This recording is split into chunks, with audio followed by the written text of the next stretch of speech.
My name is Tony Jones, and you are tuned in to The Coalition, where we explore all sides of local, regional, and national news, politics, and current events. Online at coalitionradio.us, on Facebook, Facebook.com/The Coalition Radio, and on the almighty Twitter at Coalition_radio. Live over the airwaves and online, we are broadcasting live on Spreaker again this evening, so if you have your handy Spreaker app, you can check us out there. With me in studio, as always, is the luxurious P.O. taxpayer. P.O., good evening. Good evening, Tony. And Chris is here. Christine, good evening. Good evening, Tony. It's going to be a fantastic show this evening because, unlike other media outlets, unlike a lot of alternative media, we let our guests, I know this is novel, we let our guests now, talk. And that's what we'll be doing tonight with Mr. Caprio. We do have some questions coming in through Twitter, so you can get those in on the Twitter feed at Coalition_radio. And P.O., I will hand the floor over to you. Now, Tony, to reiterate the ground rules, these are our own personal Fight Club rules here. Very, very simple. At the Coalition, we do not handicap elections. We don't care about polls. We don't care about fundraising. We don't care about announcement dates. We are soundbite free. We don't care if the candidate wins. We want to know why they should. The second and most important part of our standards here is that we are an outrage porn-free zone. All right? We will simply not tolerate emotion-driven issues that cloud legitimate policy questions. No Christmas trees, no prayer banners. There will not ever be a single discussion of a football team mascot. On the other hand, we will always be willing to discuss gun raffles. Okay, gun raffles are an important part of the show. But that's because it amuses us. It amuses us. As we mentioned over the last few weeks, the Stinger missile auction was a great success. We're announcing I've gotten a hold of a vintage Scud, a Gulf War I, that we're going to be putting up for auction. Go to our Facebook page, Tony. Our Facebook page. Facebook.com/The Coalition Radio. So tonight's special guest joins a long list of political heavyweights in this state. We're especially proud to have Frank Caprio tonight. Frank, as you know, was our general treasurer and has decided to announce for general treasurer again. Just give a little bit of a background. He is a Hendricken man. We all know now what Hendricken men are. A proud Hendricken graduate. He's a Harvard graduate. Tony, we seem to have a rush of academically superior people on the show. How do we handle ourselves? He's also a former member of the Harvard baseball team. Did you play ball with Stenhouse?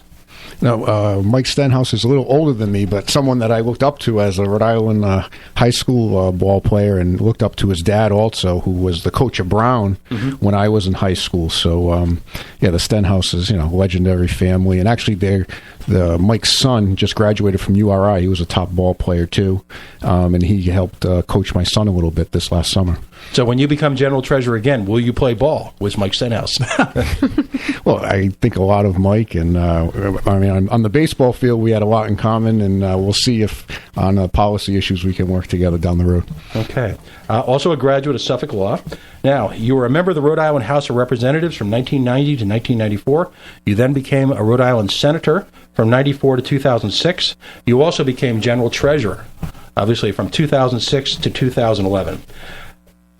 In doing research, and obviously I'm familiar with you over the years. I've actually spoken to you on talk radio before, just so you know, for the record, on other people's shows, and kind of bringing together all the different thoughts we had about past campaigns, your career in the Senate and the House of Representatives. I chose to kind of break down your public life into three acts. The first act I'd like to describe is, of course, your time in the legislature. Very significant. And it's interesting because so much goes on in Rhode Island politics that there is always some sort of crisis du jour, and we tend to lose the institutional memory of everything that went before us. So on one path, your path to politics was pretty standard. I mean, college, law school, you got involved in politics, but unlike many of your compatriots up at Halitosis Hall, as I think they call it, you continue to be employed in the dreaded private sector, in finance and investment banking. How did that shape your legislative agenda, as well as your grasp of the all-important job creation issue? Well, P.O., first of all, you skipped over one part of my background that I'm very happy to report, because we celebrated a championship this weekend. I played football up at school also at Harvard. Really? And I did. And as you know, Harvard shared the Ivy League championship this weekend. They beat Yale for like the 11th out of 12 years in a row, whatever. And so anyway, it was a good weekend for the football squad and for the former football players to be cheering them on. My daughter's involved in one of the Ivies. I won't say where, but let's just say there's no chance that they will ever be mentioned in that category. So enough about the good old days.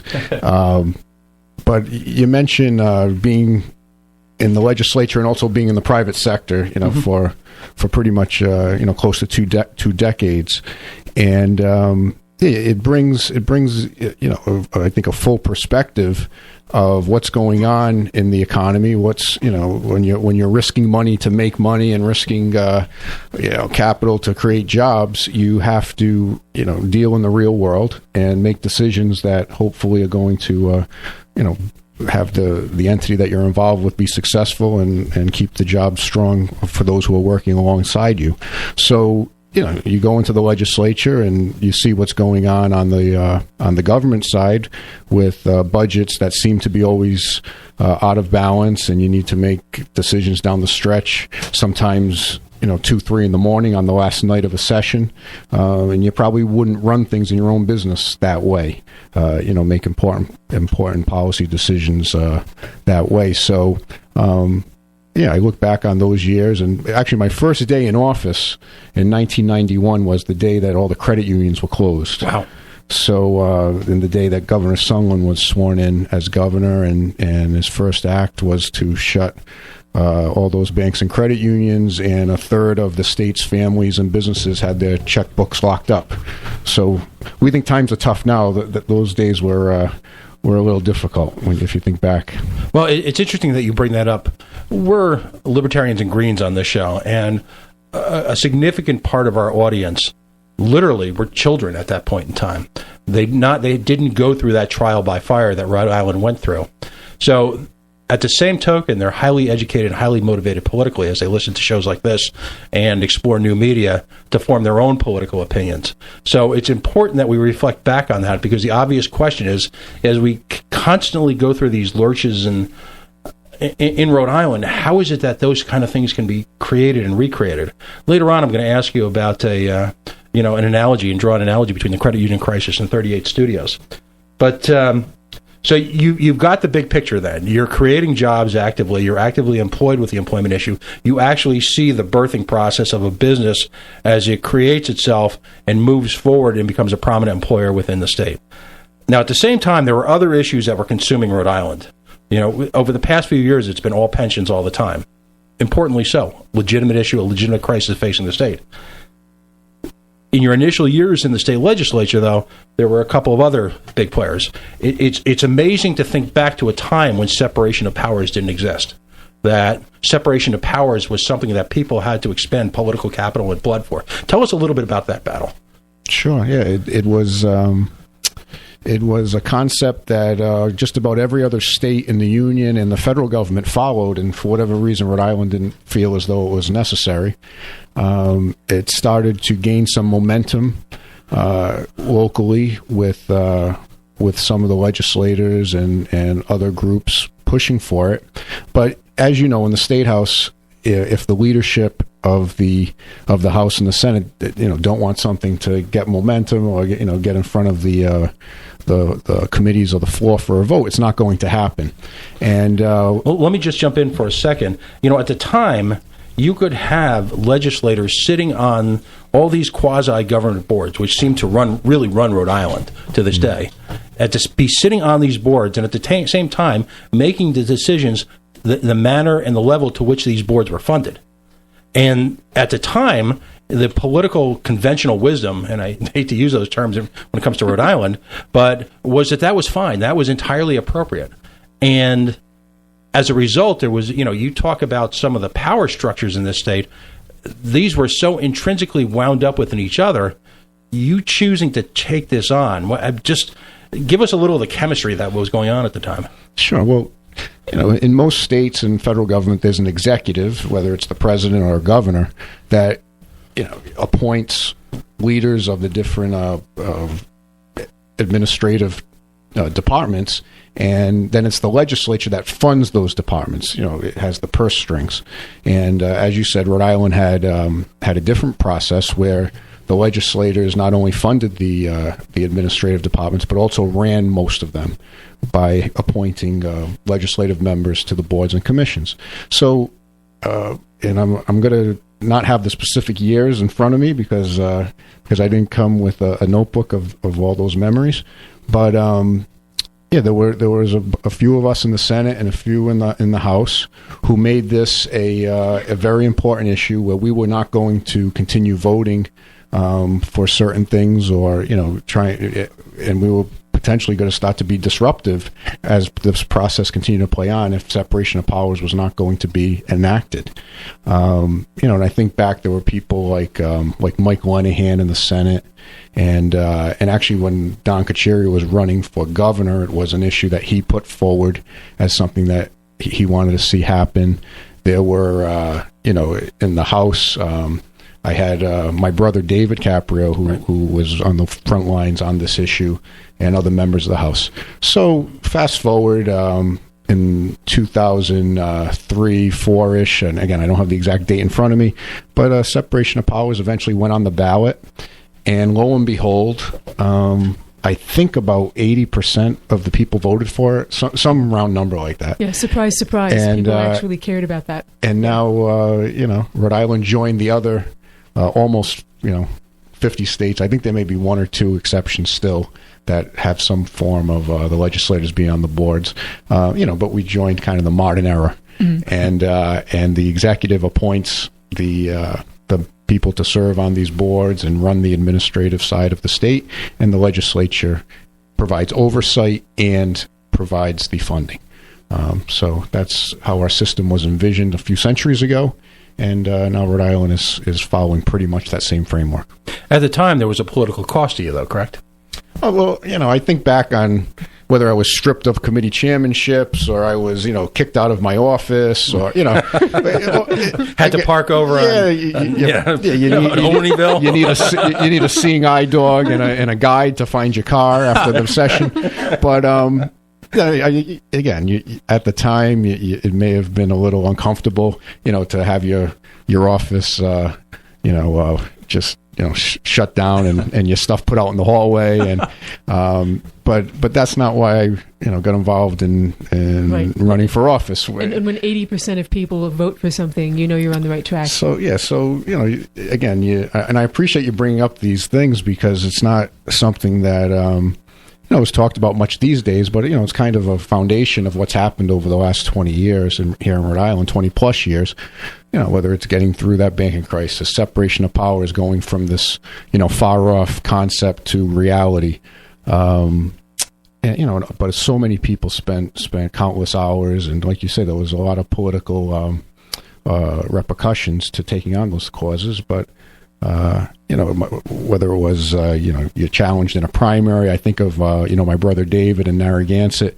He had a opponent that was sponsored by the Speaker of the House and given a blank check to run against him, and had the endorsement for the local town taken away from his as an incumbent, and lo and behold, the people in the town saw right through that, and he won that primary against a very well known and popular town councilman, with just about 75% of the vote in the early 2000s. There, the tradition of shall we say dictatorial speakerships really can be traced back many years. But if and I'm going to appeal to the younger crowd here when I draw this analogy, if there was ever a Sith Lord in Rhode Island, and go Star Wars on you for a second, it was truly John Harwood. Here's a man who ruled with an iron fist, and essentially tried to extract whatever political blood he could in exchange for maintaining the status quo, and really left a difficult legacy for folks like you to take over. Talk about the banking crisis. It's become relevant in a sense because we refer to our past guests as alumni. Dawson Hodgson had spent an hour with us a few weeks ago, and he's gone public. He's been possibly one of the most aggressive and I think reasonable voices in terms of investigating what went on with 38 Studios. It's his contention, and I'd like your reflection on this. having lived through the banking crisis and the subsequent investigations, that we need to do that same style of post due diligence, that same type of investigation into 38 Studios that we did under the Sunderland administration in a fraction of the time directly after the events. How do you feel about that? Yeah, well, I mean, the banking crisis from a dollars and cents standpoint was in 1991 $600 million. Wow. So that's 23 years ago. Put inflation on that, it's probably more like $1.25 billion, $1.5 billion present value issue. So with that price tag that the taxpayers made good on, to Rhode Island's hardworking taxpayers' credit, the depositors got their money back. The sales tax still hasn't gone back down, the 1% that was put in place to pay off those bonds. But comparing that to 38 Studios and the type of investigation, I think is something that I wouldn't have a problem with. The review that's been done so far on 38 Studios really has been financial so-called experts from the bond side of the desk, giving us their opinions, and they seem to be conflicted anyway, because it's the people that are trying to, sell bonds on behalf of the state coming in saying whether we should pay this bond back or not. Mm-hmm. But an independent review of what not only happened to make that deal a reality, and then what the repercussions might be if the payments aren't made to the current bondholders. I mean, that's stuff that should be done, and should be done in a very, very in-depth way over the next few years. So, if elected treasurer, you would voice an affirmative of that, particularly given the financial burden that will be placed on the state and its possible impact on pension funding and other issues. When I was finishing off my term as treasurer in 2010, I went to the rating agencies just before the bonds were sold, and I said, don't rate these bonds. Wait until after the election with a new governor and a new legislature. That's correct. And part of the lawsuit that's now being contested, there's sections in that complaint that say that when I made that request of the EDC board, because they controlled the timeline and the issuance of the bonds, when I made that request, that there were the outside advisors to the board who then, and this again according to the complaint, I wasn't in these meetings, it was said to them that they couldn't stall the process, that there were going to be serious financial repercussions if they didn't go forward on the timeline that had been laid out, and they couldn't wait till after the election. Well, that was false. That was not an accurate statement. The board, seems relied on those types of statements, and the bonds were sold before the election, and we all know what the history now is. This isn't. I'm not a Johnny-come-lately to this issue. I was trying to do all that I could at that time, because they weren't so-called state bonds, but bonds of the EDC entity. The state treasurer had no official role, right. And it's not that I had to sign any documents or negotiate with the bond market to get those bonds sold, like the treasurer does on the general obligation state bonds that the state sells regularly. So so that was very, very disturbing to me at the time. Actually, the Governor Kacheri, said I was being political. Right. Said I was being political, and that the board, and the others should pay no attention to what I was saying. So you look back on those clips now, and I don't think I was being political. I think I was looking out for the people of Rhode Island, and now we're stuck with an annual $12 million bill for the next whatever it is, 7, 8, 9 years. Yeah, it seems that I seem to remember there were people across the political spectrum who were skeptical of the deal, to say the least, at that point. And correct. If there was ever a rush to judgment, it's sort of like selling a car. The whole notion that if I don't buy this car now and don't take this deal now, that somehow that car won't be available tomorrow. And right. That's exactly what it was like. It was like trying to sell people on the monorail idea or something. It's and of course, here's the weighted question: what do you think the repercussions would be to Rhode Island as an investment professional if we don't pay the bonds?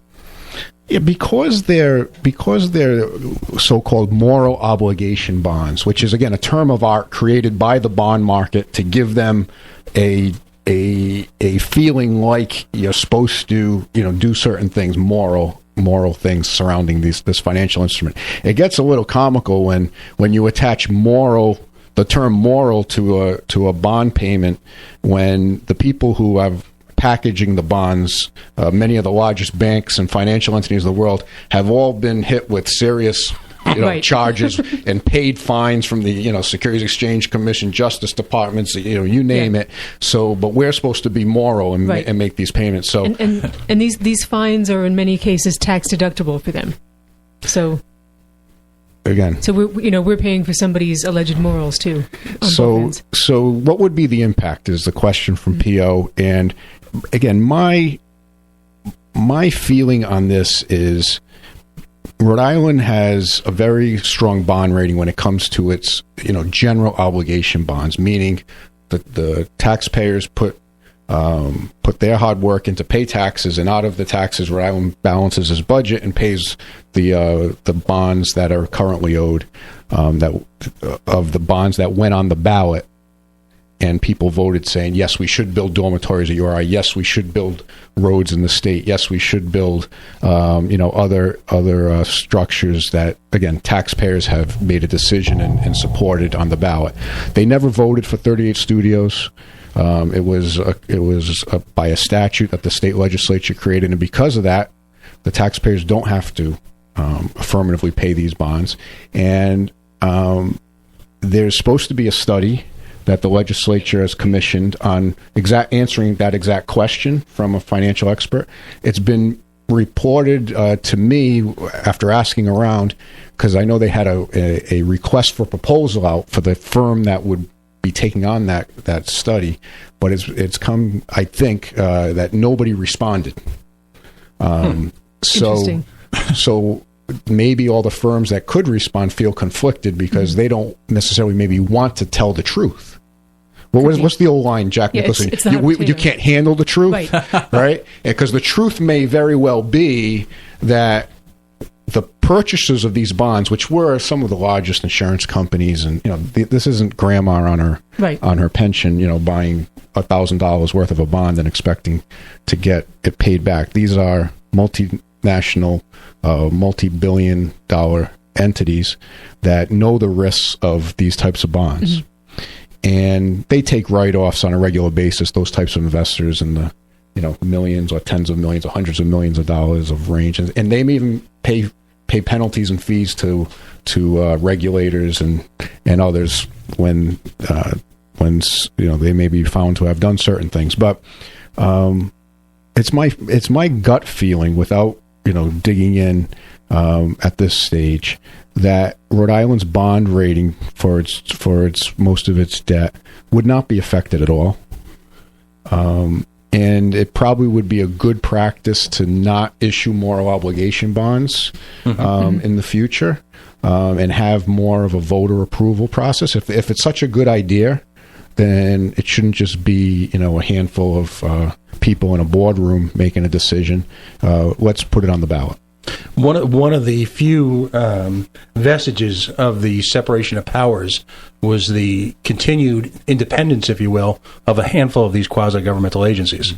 Astonishingly enough, I don't know if it's sort of like baseball and still being able to stand independent of any of the regular rules that affect everybody else. But shouldn't this spell really the doom of these quasis? I mean, isn't this one of the biggest stealth problems affecting the state, that you've got these independent agencies that have the ability to issue bonds based on the judgment call of potentially a handful of conflicted individuals? The quasi-public entities sometimes run amok. Mm-hmm. And when I was in office in 2007 and 10, there was a lot of review of what was going on at the Solid Waste Management Corporation, affectionately known as the Dump, right, in Johnston, the highest point in Rhode Island, I guess. And so we read all these stories, and the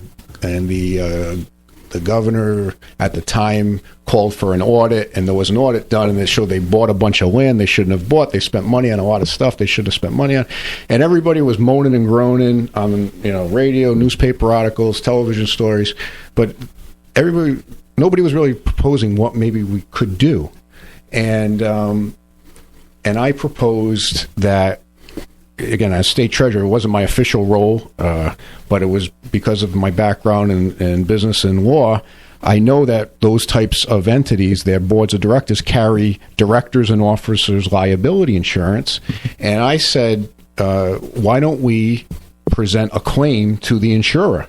Because it seems that these officers and directors did something wrong, according to this audit. And, I saw something play out that, again, I've been a lawyer for a little over 2 decades, and there's others that have much more experience and much more knowledge than I do in that area. But I saw something with, based on my experience that I had never seen in my legal career, and that was we, the state, presented a few-page letter, a demand letter of the insurance company saying, we hereby demand the $5 million policy. That was the extent of the policy, based on, these factors. And, the audit was attached. And usually the insurance company will send back, and their lawyers will send back, a very generic response, and then you'll get a response from the lawyers, and then you'll be in court for years and years and years. No, the insurance company sent back a letter saying, we will be paying you $5 million. Wow. Without spending one day in court, without having one deposition, with nothing. Not even a second letter. It was so egregious. Wow. And I looked at that and I said, we accomplished something good for the state. We got some money back for some misdeeds there. But it gets to your point, P.O., that these quasi-publics need to be reined in. There needs to be more accountability, and we need to look at going forward and not having these things, replicated. Then lo and behold, here we are, 38 studios, same thing, another quasi-public, but at this time the lawsuit, it wasn't something that I was in office at the time, but it became now in fashion. Let's bring a lawsuit against the directors and officers' liability insurance, and let's see what we can get. Well, I mean, and I'm after the break, I'm going to jump ahead then to the next act, your public life, which was as general treasurer. But then even as general treasurer, you had some serious interaction with the Rhode Island Student Loan Authority. You had a for-profit company masking themselves, I think it was Nelnet, was masking themselves as essentially an arm of a not-for-profit, but engaging in some pretty sketchy loan marketing practices. And you, as treasurer, and this is my contention in the next after the break, is that I am convinced, while we all obsess over a constitutionally weak gubernatorial election, not a reflection on the individual involved, but essentially a near figurehead position in state government, it's my contention that there is no other single position in state government that affects the wallets, the pockets, the futures of Rhode Islanders harder than the general treasurer's position. Fair statement? Well, when your name is on every check that goes out, whether it's to an employee, a vendor, or anybody in between, I think it gives you tremendous leeway to inquire and dig in and get answers, because there's no area of state government where the treasurer is not involved, at least in making sure the check clears. The check is presented and paid. So, and I think as America and Rhode Island has seen, in the last 6-7 years, what's happened, between Wall Street and Main Street. The Treasurer's Office deals with both sides of that equation and needs to do it in a fashion that looks out for the taxpayers. We are about halfway through the program, which means we need to take a quick break. We'll have more with Mr. Caprio after this. CoalitionRadio.us on Facebook, Facebook.com/The Coalition Radio. On Twitter, some questions coming in at Coalition_Radio. We'll get to all that and so much more after our quick break.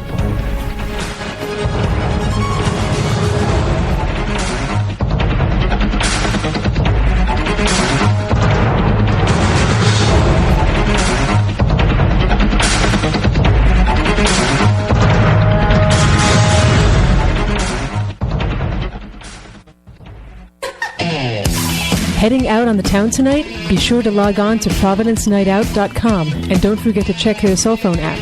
That's providencenightout.com. Hello, my name is Jim Gray, and I am a judge of the Superior Court in California and a former federal prosecutor in Los Angeles. I would like to talk to you for a moment about marijuana. Did you know that since the federal government first banned marijuana in 1937, usage in this country has actually gone up by about 4,000%? Or did you know that in the Netherlands, where adults are allowed to possess small amounts of marijuana and buy it from government-regulated businesses, fewer adults and fewer teenagers smoke marijuana than here in our country? Or that an American is arrested on marijuana charges every 38 seconds? If you are wondering if any of this makes sense, you are not alone. To find out more, contact the Marijuana Policy Project at 1-877-JOIN-MPP or visit them on the web at mpp.org. Thank you, and good luck to us all. Hey everybody, it's Tony Jones. You know, when I'm not here yakking about politics, I spin records. That's right, if you like good old-fashioned rock and roll radio the way God intended it to be, then tune in to The Tony Jones Show. The information's online at tonyjones.org. That's tonyjones.org. I found a picture of you. 13 Folds is your definitive source for cannabis culture, with a print magazine, radio show, live events, and so much more. Check them out online at 13folds.com. That's the number 13, FOLDS.com.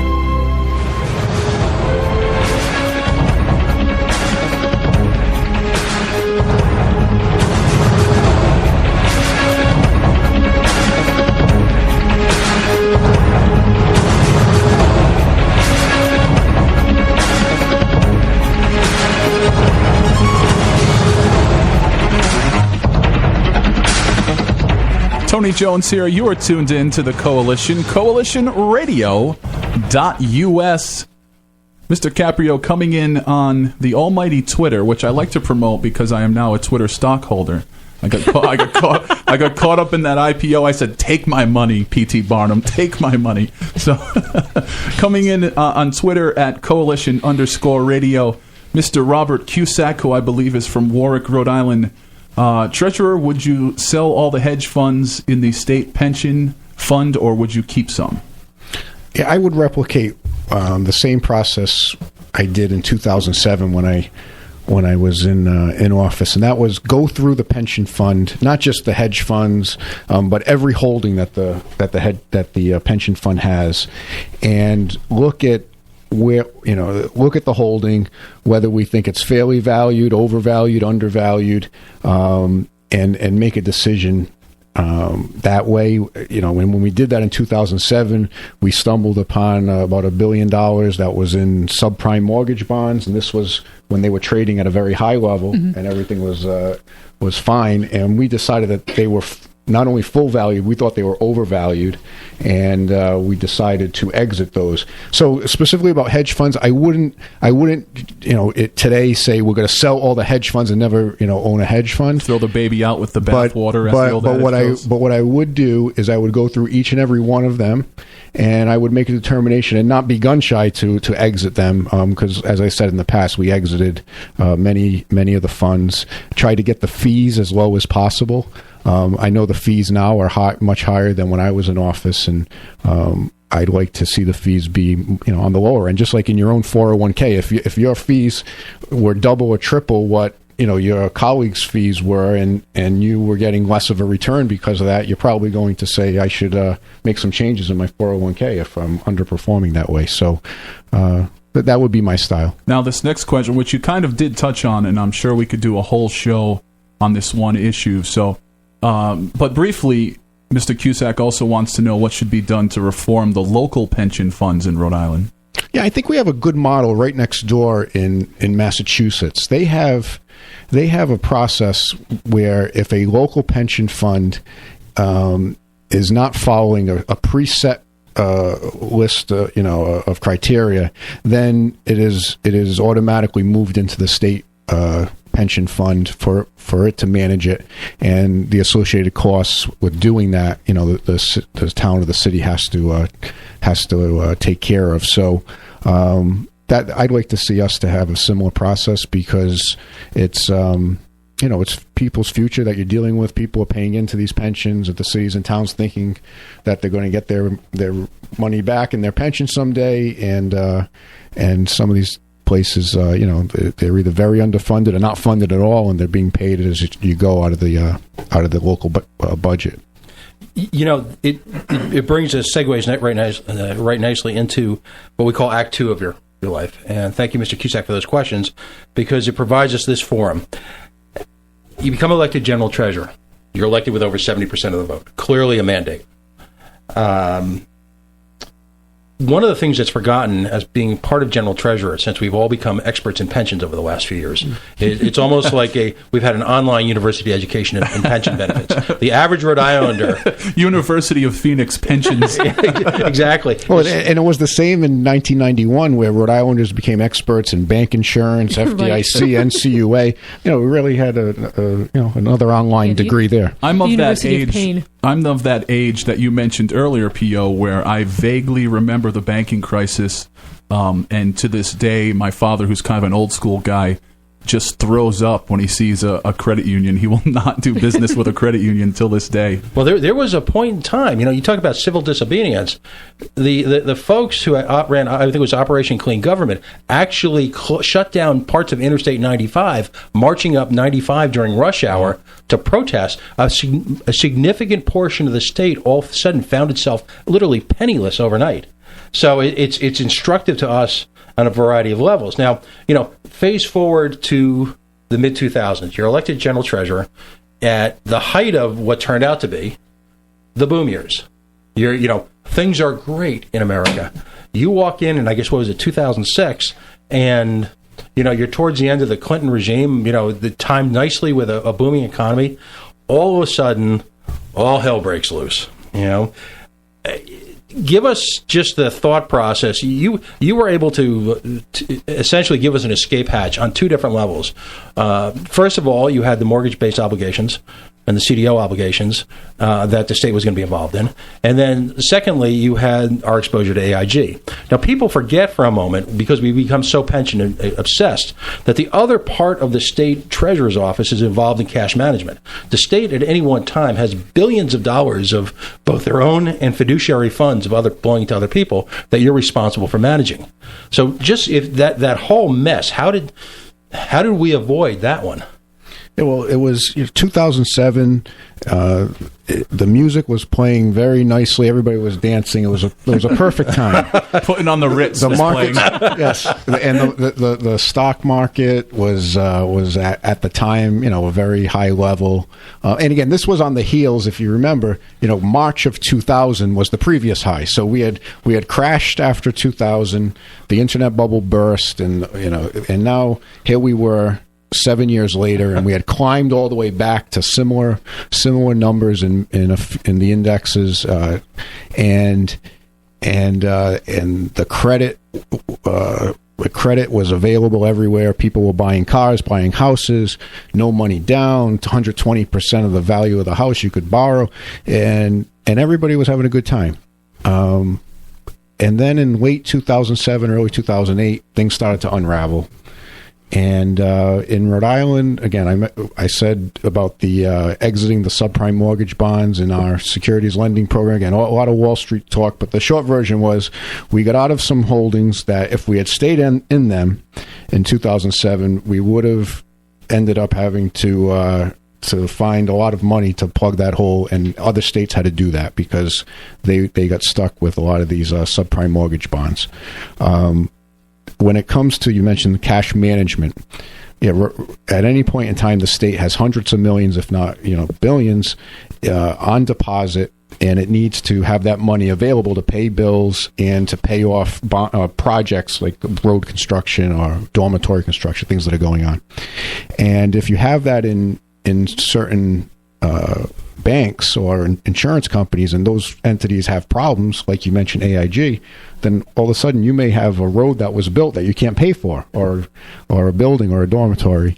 And I think we called it a SWAT team. We formed a SWAT team in the Treasurer's office, and we got all the people from different parts of the Treasury and other government entities that dealt with that process, and we were able to, through our action, and that's one good thing about Rhode Island, is because everybody's physically close to one another, no matter how far you live away, and usually have worked together in the past somewhere along the way. We were able to navigate that, and we had some money that was locked up for a short period of time with a fund called the Reserve Fund. Right. But even that was eventually freed up, and we worked with Senator Reid in Washington, and at the time Senator Dodd, the treasurer from Connecticut, and I were able to make our case there. But that's what you do as a someone who's in office, and you don't want to sit in your hands and say somebody else will do it. You get out of the office and you go and get in front of the right people and make the case, and hopefully shape policy that gets Rhode Island to the right side of the ledger and whatever the issue is. And I look back on those years, and there was an old-time state treasurer from the state of Washington. He had been in office, I think, 20-plus years, and we were at one of these national meetings, and it was when everything was going, a little wild with the markets back in 2008, 2009. And he said, I remember in a national meeting, he stood up and he said, well, you first-term state treasurers, you're lucky. He said, because you're getting about a decade's worth of experience over these last, couple of years. Thanks. So, coming from someone that had been in office for a couple of decades, I took notice of that. So, so I may have only been there for 4 years, but, maybe it was a decade or more of experience. Dog years. Well, that brings up an important point, skill sets. Again, for those of us who are not in the financial community, we tend to lump everybody together in typically with some type of pejorative term associated with it when it comes to financial people. There really are distinct skill sets involved in treasury operations. I'm fortunate I worked for a large accounting firm in a multinational. So you had the Treasury Department and the accounting department. The Treasury Department is really very distinct from a skill set purpose from what's employed in general accounting, isn't it? I mean, it's really just a different religion, if you will. Tell us a little bit about that. Well, yeah, whether it's an audit or an accounting function, there's a set of facts in front of you, and you're going back to confirm them, and test and do samples and make sure that everything matches up. But a treasury function, there's one side which is let's make sure we have the cash on hand to pay the bill. And manage that flow. And then the other side is the, looking out into the future from an investment perspective and having an allocation of the assets in a way that hopefully minimizes the risk but gets a strong return.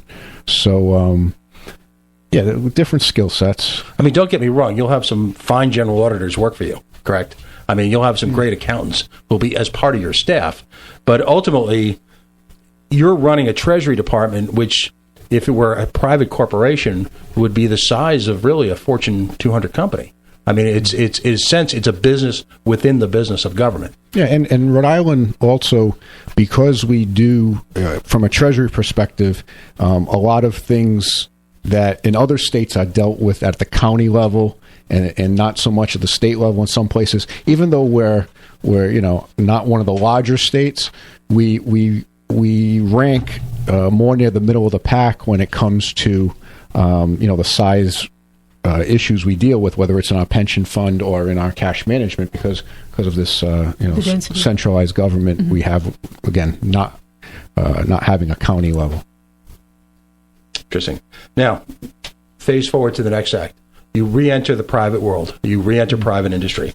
I guess you're currently managing director of Chatham Capital, and you folks specialize in, I guess, what's called mezzanine financing.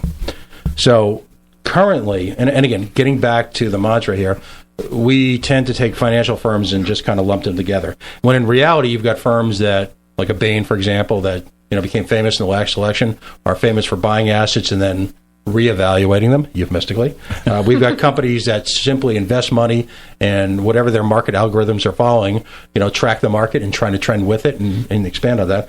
Your business, and this kind of brings into some of the work you did as general treasurer. Your business right now, explain to the listener, you're involved in finding legitimate financing sources for mid-sized companies who are actually, you're actually contributing to the growth pattern of these companies, some of which are based in the Northeast. And one of them, I guess, we did a little research here. There's a company called Crimson Rose, which at one point your firm was involved in structuring the finance. So there's some real success stories there in terms of incorporating that same type of experience.